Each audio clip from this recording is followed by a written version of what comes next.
अस्सलामु अलैकुम वरहमतुल्लाहि वबरकातुहू नहमदुहु व नुसल्ली अला रसूलिहिल करीम अम्मा बाद फ़अऊज़ु बिल्लाहि मिनश शैतानिर रजीम बिस्मिल्लाहिर रहमानिर रहीम। अज़ीज़ान मिल्लत इस्लामिया, शादी ब्याह के मौके पर आमतौर पर हर मस्जिद की कमेटी के लोग दूल्हे वाले से एक मखसूस रकम वसूल करते हैं और वसूल करने के वक्त ये बताते हैं कि ये जो रकम आप दे रहे हैं इसको मस्जिद में, मदरसा में, ईदगाह में और कहीं कहीं पर कब्रिस्तान में भी और इसको निकाह के खर्च में इस्तेमाल किया जाएगा। लिहाजा उससे बोल करके ये सारे वजूहात बोल करके वो रकम वसूल करते हैं और वसूल करने के बाद निकाह को भी उसको दे देते हैं। लेकिन बात बिगड़ती तब है और गुनाह का दरवाजा खुलता तब है जब मस्जिद कमेटी के लोग वसूल करदा पैसे को अपनी मर्जी से मस्जिद में, मदरसा में, ईदगाह में लगा देते हैं, जबकि उसमें मस्जिद और मदरसा और ईदगाह का भी पैसा शामिल है और उसको दूसरी जगहों पर इस्तेमाल करना शुरू कर देते हैं। मिसाल के तौर पर मस्जिद के भी नाम से लिया गया था, मदरसे के नाम से, ईदगाह के नाम से भी लिया गया था, लेकिन उसको इस्तेमाल एक ही जगह पर कर दिया। उसको मान लीजिए मस्जिद में इस्तेमाल कर दिया तो उसमें मदरसे का भी पैसा आ गया, ईदगाह का भी पैसा आ गया। अगर मान लीजिए मदरसे में इस्तेमाल किया तो उसमें मस्जिद का भी पैसा आ गया और ईदगाह का भी पैसा आ गया, जो कि एक गलत व नाजायज व गुनाह वाला काम है। होना तो ये चाहिए कि जिस जगह के नाम से वसूल किया गया था पैसा, उन्हीं जगहों पर, उन्हीं कामों में उसको इस्तेमाल करना चाहिए। अल्हम्दुलिल्लाह हमारी इंतजामिया कमेटी के लोग जब वसूल करते हैं जो रकम, चाहे वो मदरसा का हो, मस्जिद का, ईदगाह का हो, तो उन रकूमात को उन्हीं जगहों पर इस्तेमाल करते हैं जिन जगहों के नाम से लिया जाता है। अल्लाह तबारक व तआला हमारी मस्जिद की कमेटी के जितने भी जिम्मेदारान हजरात हैं उनको जज़ाए खैर अता फरमाए। तो अजीज़ान मिल्लत इस्लामिया, बात ये हो रही कि मदरसे के नाम से वसूल किया गया, मस्जिद के नाम से वसूल किया गया, ईदगाह के नाम से वसूल किया, अब उसको दूसरी जगहों पर लगा देना। तो क्या मदरसे का पैसा मस्जिद में लगा सकते हैं कि नहीं लगा सकते हैं?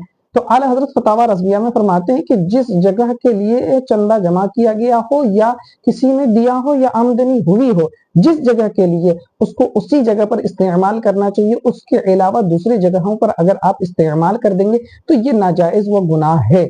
अब उस रकम को इस्तेमाल उस वक्त तो दूसरी जगह पर कर सकते हैं कि जिसने भी दिया हो उससे इजाजत ले ले। अगर वो इजाजत दे देता है तो अब मस्जिद के पैसे को मदरसे में लगा सकते हैं, मदरसे के पैसे को मस्जिद में लगा सकते हैं, लेकिन बगैर उसके इजाजत के उस पैसे को दूसरी जगहों पर नहीं लगा सकते हैं। ये कब? उस वक्त जब देने वाला मालूम हो। अगर देने वाला मालूम नहीं है कि भाई किसने दिया था, किसने नहीं दिया था, तो फतावा रज़विया में फरमाते हैं कि जिसने दिया था अगर मालूम है तो उससे पूछ करके दूसरी जगह पर इस्तेमाल कर सकते हैं। दुर्र मुख्तार में है कि अगर चंदा देने वाला मालूम है तो उसको काम होने के बाद पैसे वापस कर दिया जाए, उसको दूसरी जगह पर ना लगाया जाए। जब फिर वो इजाजत देगा तब उसको दूसरी जगह पर इस्तेमाल करेंगे। लेकिन अगर देने वाला मालूम नहीं है तो उसको चाहिए कि उसने जिस तरह के काम के लिए दिया था, मसलन मस्जिद के काम के लिए दिया था, तो उसको अब एक मस्जिद में काम होने के बाद दूसरे मस्जिद में उसको इस्तेमाल करेंगे।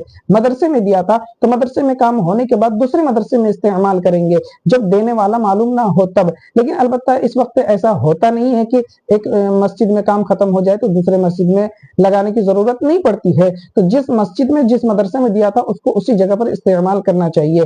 अगर देने वाला मालूम नहीं है तो उसको उसी तरह के काम में लगाएं जिस तरह के काम से उसने दिया था।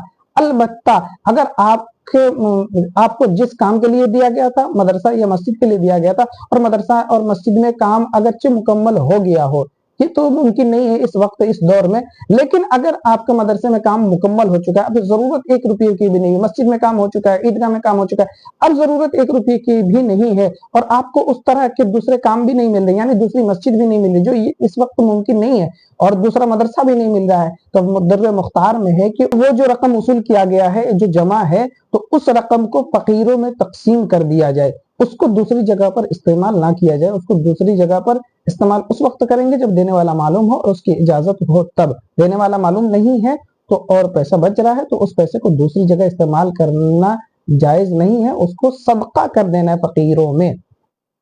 तो अज़ीज़ान मिल्लत इस्लामिया, अब आपके पास मदरसे का पैसा आ गया, आपके पास ईदगाह का पैसा आ गया, तो अब आपको वो, आप जो उस पैसे को रख रहे हैं तो ये एक अमानत के तौर पे रख रहे हैं। जाहिर सी बात है, मदरसे के नाम से दिया था, आपके पास वो चीज है, वो पैसा जमा है, तो वो एक अमानत के तौर पे है। تو آپ اس رقم کو، مدرسے کے رقم کو مسجد میں لگا دے رہے ہیں، مسجد کے رقم کو مدرسہ میں، مدرسے کے رقم کو عیدگاہ میں، عیدگاہ کے رقم کو مسجد میں. تو اس طرح سے آپ امانت میں خیانت کر رہے ہیں، اور یقیناً امانت میں خیانت کرنا ایک مسلمان کی علامت نہیں ہے، ایک مومن کی پہچان نہیں ہے. حضور پاک صلی اللہ تعالی علیہ وسلم فرماتے ہیں کہ منافق کی 3 علامتیں ہیں. جب بھی وہ بولے گا تو جھوٹ بولے گا، جب بھی وہ وعدہ کرے گا تو وعدہ خلافی کرے گا، اور جب بھی اس کو امانت رکھنے کے لیے دیا جائے گا تو اس امانت میں وہ خیانت کرے گا. لہٰذا ایک مومن کی شان بھی نہیں ہے. لہٰذا اگر آپ کے پاس مدرسے کا پیسہ آتا ہے تو اس کو مدرسے میں پہنچائیں، مسجد کا پیسہ آتا ہے تو اس کو مسجد میں پہنچائیں، عیدگاہ کا پیسہ آتا ہے تو اس کو عیدگاہ میں پہنچائیں. امید ہے کہ جملہ ناظرین کو میری یہ بات سمجھ میں آ گئی ہوگی. اور آخر میں بہت ہی ادب و احترام کے ساتھ آپ کے بارگاہ میں یہ عرض کر رہا ہوں، اگر آپ کے علاقے میں اس طریقے کی بد دیانتی ہو رہی ہے تو آپ حضرات ان مسجد کمیٹی کے حضرات کو سمجھائیں اور اس کو اس گناہ سے بچنے کے بارے میں بتائیں. یقین جانیں کہ اگر آپ کے ذریعے معاشرے میں ایک اچھی تبدیلی آتی ہے تو آپ بھی اس ثواب جاریہ کا حصہ بنیں گے. فقط والسلام.